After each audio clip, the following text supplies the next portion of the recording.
ఈ దేశపు అన్నం తింటూ ఈ దేశాన్ని నాశనం చేయాలని కోరుకునే దుర్మార్గుల వ్యవహారం కాశ్మీర్లో కంట్రోల్ అవుతూ వస్తుంది, బాగుపడతా వస్తుంది. కానీ ఇంకా కొందరు దరిద్రులు అక్కడ ఉన్నారు అనడానికి సాక్ష్యం మొన్న రియాసీ ఘటనలో జరిగినటువంటి బస్సు మీద కాల్పులు జరిపినటువంటి ఘటన, 10 మంది హిందూ యాత్రికులు మరణించినటువంటి ఘటనలో తాజాగా బయటపడినటువంటి విషయం ఏంటంటే 6,000 రూపాయల కోసం హకీమ్ దీన్ అనేవాడిని వాడు చేశాడు, ఇదంతా వాళ్ళకి సహకరించాడని అప్పుడే తెలియదు.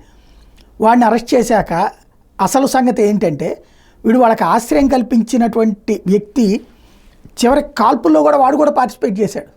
అది ఇందులో పాయింట్. వాళ్ళ కుట్టి డబ్బుల కోసం ఆశ్రయం ఇవ్వడం కాదు, కాల్పుల్లో కూడా పాల్గొన్నాడు. అలాగే కాల్పులు ఎలా జరపాలో ముందు రోజున రెక్కి నిర్వహించారు, దాంట్లో కూడా వాడు ఉన్నాడు. అంటే వాడు కూడా తీవ్రవాదే. ఈ 6,000 అనేటటువంటిది జస్ట్ గేమ్ అనమాట, అంతే. అలాగే కాల్పులు జరిగిన తర్వాత కూడా అక్కడ నుండి వాళ్ళని తప్పించింది కూడా వాడే. ఇది మరొక కీలకమైనటువంటి అంశం. ఇందులో మరొకటి ఏంటంటే ఎక్కడ సీసీ కెమెరాలు లేవో వీడే వాళ్ళకి సమాచారం అందించాడు. అక్కడే సీసీ కెమెరాలు రికార్డు కాని చోట్ల మాత్రమే ఈ దాడులకి ప్రిపేర్ చేశాడనమాట.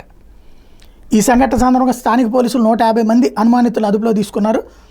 ఇలాంటి వీడి జాతకం ఇప్పుడు బయటపడింది.